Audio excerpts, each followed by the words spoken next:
एक महिला द्वंद्व युद्ध के दौरान सिर में गोली लगने से घायल हो गई, क्योंकि एक बूढ़े आदमी ने कायरतापूर्वक उसे पीछे से गोली मार दी थी।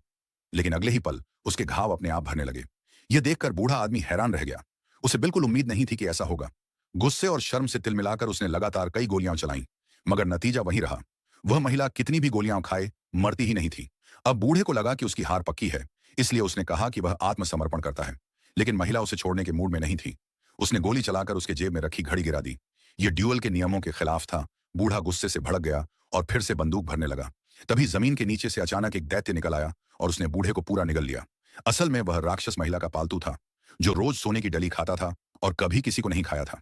लेकिन आज उसने एक दुष्ट बूढ़े आदमी को खा लिया, जिसकी बुराई ने उस पर असर डाल दिया।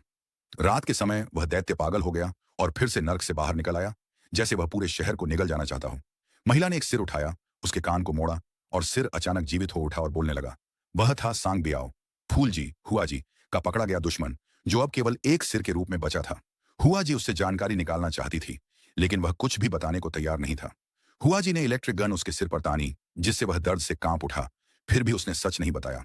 वह उसे झूठी बातें कहकर बरगलाने लगा। एक तरफ उसकी सुंदरता की तारीफ करता, तो दूसरी तरफ झूठी जानकारी देता।